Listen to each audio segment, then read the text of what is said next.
Good morning students. Online classes में स्वागत है आपका। हम वीडियो में स्टडी कर रहे हैं क्लास 9 और सब्जेक्ट है हमारा एसएसटी। तो आज हम इस वीडियो में क्लास 9 और सब्जेक्ट है हमारा एसएसटी, जिसमें हम पढ़ रहे हैं ज्योग्राफी। और ज्योग्राफी में हम स्टडी कर रहे हैं लेसन 2 यानी लेसन सेकंड की हम स्टडी कर रहे हैं, जिसका नाम है फिजिकल फीचर्स ऑफ इंडिया। तो स्टूडेंट्स, लास्ट वीडियो में इस लेसन के हमने फिजिकल फीचर्स में जो है वो नॉर्थर्न माउंटेन्स यानी हिमालय माउंटेन्स के बारे में हमने स्टडी की थी, जिसमें हमने, और आज का जो हमारा टॉपिक रहेगा वो है नॉर्थर्न प्लेन। नॉर्थर्न प्लेन यानी इसका जो पहला टॉपिक था नॉर्थर्न हिमालय या हिमालय माउंटेन, उसकी स्टडी हम लास्ट वीडियो में कर चुके हैं। आज के इस वीडियो में स्टडी करेंगे सेकंड जो फिजिकल फीचर्स है इंडिया की, उसके बारे में, जो है नॉर्थर्न प्लेन। लास्ट वीडियो में हमने देखा था कि किस तरह जो है ये माउंटेन रेंज जो है वो फैली हुई है आर्क के रूप में। स्टूडेंट्स, नॉर्थर्न प्लेन जो फैला हुआ है वो इस रूप में southern part of the Himalayan mountain यानी हिमालय माउंटेन के दक्षिणी भाग में जो भूभाग है वो कहलाता है नॉर्थर्न प्लेन। क्या कहलाता है स्टूडेंट? नॉर्थर्न प्लेन कहलाता है। The northern plain has been form by the 3 major river यानी यह जो है वो हिमालय से आने वाली जो नदियां हैं 3 प्रमुख, उससे बना हुआ है। वो मेजर रिवर्स कौन कौन सी है students?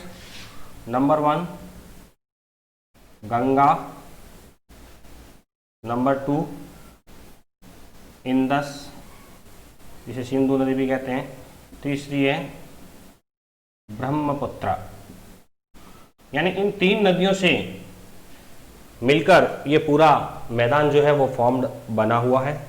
And also of tributaries all 3 reverse यानी इन तीनों की जो ट्रिब्यूटरीज रिवर भी है उनसे मिलकर ये बना हुआ है। This plain is formed of alluvial soil. यह बहुत ही उपजाऊ मिट्टी है, एल्यूवियल जो सॉइल है उसका बना हुआ है।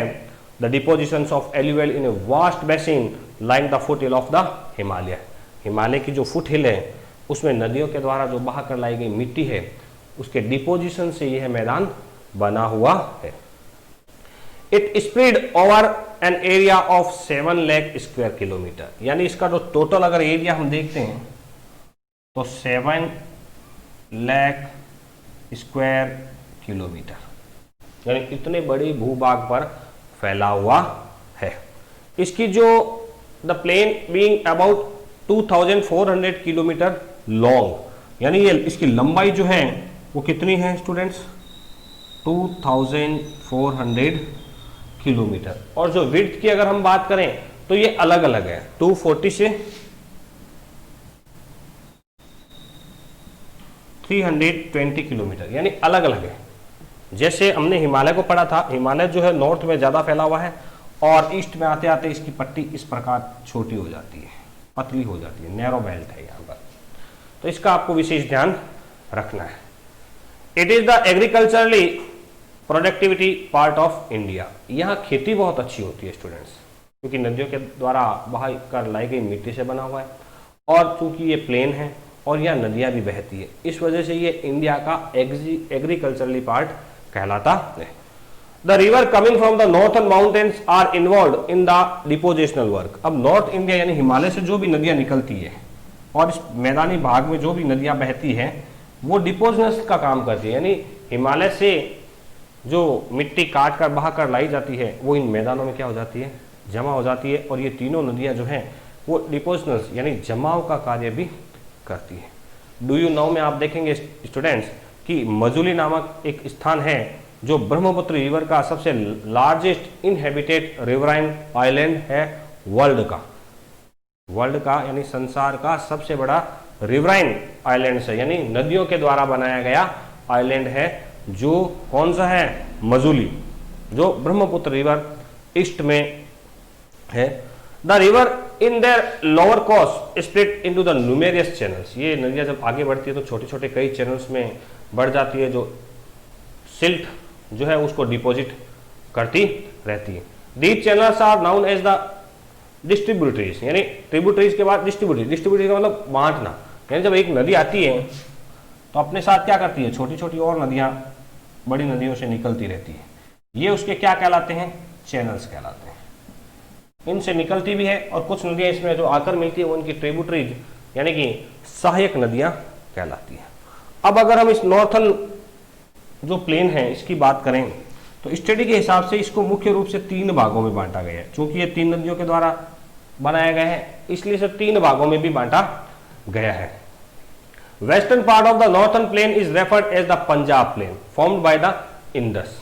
अगर हम वेस्टर्न पार्ट यानी ये हिस्सा अगर हम देखें वेस्टर्न का, तो वेस्टर्न पार्ट जो है वो पंजाब में आता है और कुछ हिस्सा इसका जो है वो पाकिस्तान में भी है स्टूडेंट्स, और यह इंडस रिवर नदी के द्वारा बनाया गया है। कुछ हिस्सा इसका पाकिस्तान में जाता है। इसके अलावा इंडस की जो ट्रिब्यूटरीज हैं कौन कौन सी है, झेलम, चेनाब, रावी, बीज, सतलज जो हिमालय से निकलती भी है। Sections of the plain dominated by the doab, और ये आगे चलकर क्या बनाता है, दोआब बनाता है। Ganga plain extend between the Ghaggar and Teesta river. इसके बाद में जब गग्गर और तिस्ता रिवर की तरफ बढ़ते हैं it spread over A state of north India. इसके बाद में नॉर्थ इंडिया के जो स्टेट्स आ जाते हैं, इसको कुछ छोड़ें तो अगर, तो नॉर्थ इंडिया के जो स्टेट्स आते हैं स्टूडेंट्स उसमें आते हैं यूपी, बिहार, हरियाणा, दिल्ली, झारखंड, वेस्ट बंगाल और कुछ ईस्ट के भी। और ब्रह्मपुत्र नदी के द्वारा जो ये आपको पता है पूर्वोत्तरी क्षेत्र में बहती है वो नदी, तो यहाँ आसाम के आसपास का जो क्षेत्र है जो इन नदियों के द्वारा बहाकर लाई गई मिट्टी से बना है, उपजाऊ है, तो वो ब्रह्मपुत्र। तो यानी कि मुख्य रूप से इसको पहले स्टडी के हिसाब से आ गया इंडस रिवर का मैदान, गंगा का प्लेन और ब्रह्मपुत्र के द्वारा बनाया गया मैदान अलग अलग राज्यों में है। The northern plains can be divided into next in 4 region. अगर इस नॉर्थन प्लेन को पहले हमने नदियों के हिसाब से पढ़ा कि इधर इंडस, फिर गंगा, फिर ब्रह्मपुत्र। उसके अलावा अगर जिस नामों से ये कुछ क्षेत्र जाने जाते हैं, किसकी वजह से, इन नदियों की वजह से जाने जाते हैं, तो उसके लिए भी इसको क्या है 4 भागों में बांटा गया है। जैसे सबसे पहला जो क्षेत्र दिया गया है, the river after descending from the mountain deposit pebbles in a narrow belt. ऊपर से जब आती है तो अपने साथ कंकड़ पत्थर लेकर आती है और पत्थरों का एक नैरो बेल्ट है वो वहां बनता है जो 6 से 18 किलोमीटर की बेस फैला हुआ है। इसको भाबर के नाम से जाना जाता है स्टूडेंट्स। किस नाम से जाना जाता है, भाबर। तो अगर हम इसको और अगर पार्टीशंस कर रहे हैं तो इसका पहला नाम क्या हो गया, भाबर। ओके, यानी नेक्स्ट जो स्टडी के है जिस क्षेत्र को जिस क्षेत्र के नाम से जाना जाता है उसके हिसाब से अगर बात करें तो पहला हमारा क्या हो गया है, Bhabar. All to this belt the streams and rivers reemerge and create a wet swampy and marshy region. इसके बाद में आगे जब बढ़ते हैं तो एक मर्सी कीचड़ युक्त दलदल युक्त गीला क्षेत्र जो है वो बनता है। आगे जब बढ़ते हैं तो और वो जो क्षेत्र है वो तराई के नाम से जाना जाता है। स्टूडेंट किस नाम से जाना जाता है, तराई के नाम से।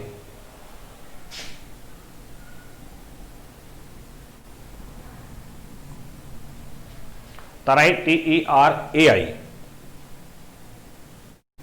तराई के नाम से जाना जाता है। तो दो डिवीजन हो गए, एक डिवीजन जो बाबर के नाम से जाना जाता है, दूसरा डिवीजन जो तराई के नाम से जाना जाता है। थर्ड जो इसका डिवीजन है वो है the largest part of the northern plain is form by the old alluvial soil. इसके बाद में आगे जब बढ़ते हैं तो जो हिमालय पर्वत से नदियां निकलती है वो अपने साथ जो मिट्टी बहा कर लाई जाती है, उस मिट्टी से एक ओल्ड पुराना मैदान, पुरानी मिट्टी बहा कर लाई गई धीरे धीरे एक लंबे समय में।